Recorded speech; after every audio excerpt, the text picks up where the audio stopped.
नमस्कार दोस्तों, आप देख रहे हैं सिनेमा हॉल और मैं अजय परमात्मा। आज 1 अप्रैल है।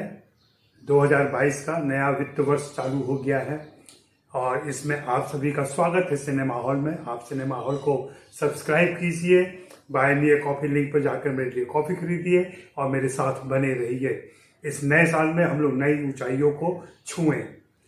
आज मैं अटैक का रिव्यू करूंगा। अटैक आज ही रिलीज हुई है, थिएटर में रिलीज हुई है और जैसा कि जॉन अब्राहम दावा करते हैं कि उनकी फिल्में ओटीटी पर नहीं आएंगी, उनकी फिल्में थिएटर में ही आएंगी। वे थिएटर के स्टार हैं। चलिए मान लिया।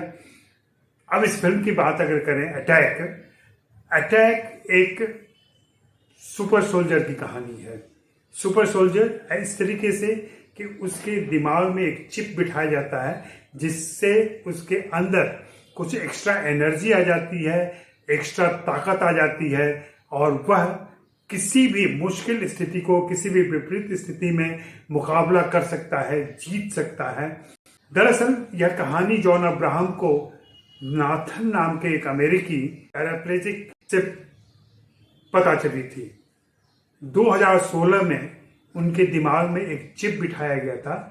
वे ऐसे चल फिर नहीं सकते थे, तो 2016 में उनके दिमाग में एक चिप बिठाया गया था जो उनके दिमाग को कंट्रोल करता है और उन्हें नॉर्मल कंडीशन में ले आता है।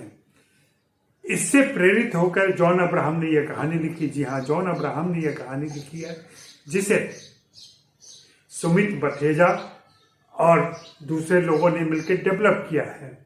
इसमें लक्ष्यराज आनंद, जो इस फिल्म के डायरेक्टर हैं, उनका भी सहयोग है। लक्ष्यराज आनंद के बारे में बता दूं कि ये इंदर राज आनंद के बेटे हैं। इंदर राज आनंद जो राज कपूर के साथ स्क्रिप्ट राइटर थे और इनके बड़े भाई सिद्धार्थ राज आनंद भी डायरेक्टर हैं। इस फिल्म का निर्माण जॉन अब्राहम ने खुद किया है और उनके साथ अजय कपूर हैं। अगर आप जॉन अब्राहम की पिछली कुछ फिल्मों को देखें तो एक खास पैटर्न उन्होंने चुना है, जहां पे वे सोल्जर बनते हैं, जहां आर्मी ऑफिसर बनते हैं, जहां पुलिस ऑफिसर बनते हैं और वे देश में आतंकवाद के खिलाफ काम करते हैं, उसका सफाया करते हैं। यहाँ पर भी लगभग वही कहानी है और इस कहानी में नई चीज जो जुड़ी है वो है दिमाग में चिप का बिठाना। कथा पटकथा की बात करूं मैं तो बहुत तेजी से शुरू के आधे घंटे में सारा रोमांस, सारे गाने, सब कुछ फिट कर दिया गया है। इतनी तेजी से गाने आते हैं आधे घंटे के अंदर कि 4-5 गाने निकल जाते हैं। एक रोमांटिक ट्रैक भी चलता है साथ में, जहां पे जैकलीन फर्नांडिस जैसी कास्ट अभिनेत्री को हम देखते हैं जिनसे कोई इमोशन इमोट ही नहीं होता है। बराबर का साथ देते हैं जॉन अब्राहम। जॉन अब्राहम के साथ भी यही दिक्कत है कि वे इमोशन ज्यादा अच्छी तरीके से इमोट नहीं कर सकते। हाँ, एक्शन में वे अच्छे लगते हैं जो इस फिल्म में भरपूर मात्रा में डाला गया है। तो शुरू के आधे घंटे में ही यह प्रेम कहानी लगभग खत्म सी हो जाती है और एक बैक स्टोरी के तौर पर फिल्म में मौजूद रहती है। बाद में फिल्म जो डेवलप होती है और जहां से 40 मिनट के बाद ये बढ़ती है वो ये है कि इस पैराप्लेजिक सोल्जर के दिमाग में एक चिप बिठाया जाए जिससे वो सुपर सोल्जर बन सके। उस चिप के साथ एक खास बात है कि वो सिर्फ अपंग लोगों के दिमाग में ही बिठाया जा सकता है। अगर स्वस्थ लोगों के दिमाग में बिठाया जाएगा तो वो अनियंत्रित हो जाएंगे अपनी ताकत और एनर्जी से। एक दुर्घटना में, एक आतंकवादी हमले में हमारे फिल्म का नायक अर्जुन शेरगिल घायल हो चुका है और वो पैराप्लेजिक हो गया है। अब उसके अंदर ये चिप बिठाया जाता है और उसको तैयार किया जाता है। तभी देश में खबर मिलती है कि हामिद गुल अपनी शैतानियां कर रहा है, क्योंकि उसके पिता रहमान गुल को भारत में अरेस्ट कर लिया गया है। जाहिर सी बात है, ये दोनों पाकिस्तान के हैं और पाकिस्तान की जैसे आतंकवादी गतिविधियां भारत में चलती हैं उसके सरगना हैं। हामिद गुल और हमारे नायक अर्जुन की एक मुलाकात बहुत पहले हो चुकी है। अब वही हामिद गुल सरगना बना हुआ है और एक काल्पनिक सिचुएशन क्रिएट किया जाता है जो निश्चित रूप से जो संसद पर हमला हुआ था उससे प्रभावित है, लेकिन ये थोड़े बड़े स्केल पे है। पाकिस्तानी आतंकवादी RAF की वेशभूषा में संसद भवन में घुसते हैं और कब्जा कर लेते हैं। जहां मौजूद 350 लोगों को वे अपना बंधक बनाते हैं, जिसमें प्रधानमंत्री भी शामिल हैं, देश के प्रधानमंत्री। और फिर शुरू होता है ये सारा तमाशा, जहां पे सुब्रमण्यम जैसे अधिकारी हैं, गृह मंत्री हैं और बाकी सैन्य अधिकारी हैं। तय ये होता है कि हम आतंकवादियों की डिमांड न माने और उनको कब्जा करने की कोशिश करें।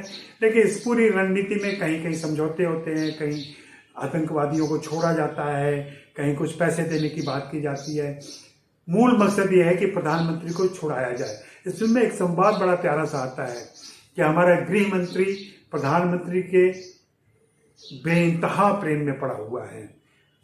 यह आज के संदर्भ को जाहिर करता है। यह संवाद बहुत चुटीला है और फिल्म के दरमियान एक्शन के बीच एक हंसी की लहर पूरे हॉल में गूंजती है। अब ये सुपर सोल्जर जो है, जिसके अंदर वो चिप बिठा दिया गया है, वह कैसे अकेले जाकर के इन आतंकवादियों का मुकाबला करता है, इसी पर पूरी फिल्म बनाई गई है।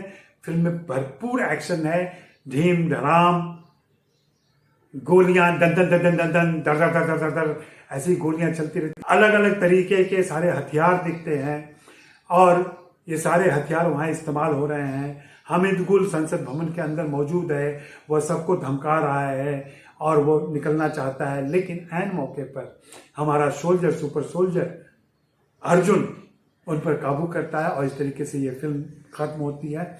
आपको मैं बता दूं कि इसका दूसरा पार्ट भी बनने वाला है। जहां तक मेरी बात है, फिल्म देखने के बाद मुझे यह फिल्म कतई अच्छी नहीं लगी है। एक्शन का पार्ट इतना देखा हुआ है और इतनी तरह की गोलियां हम सुन चुके हैं। एक तो मुझे आश्चर्य होता है कि आजकल फिल्मों में हमारे नायक चिल्लाते क्यों हैं इतना ज्यादा।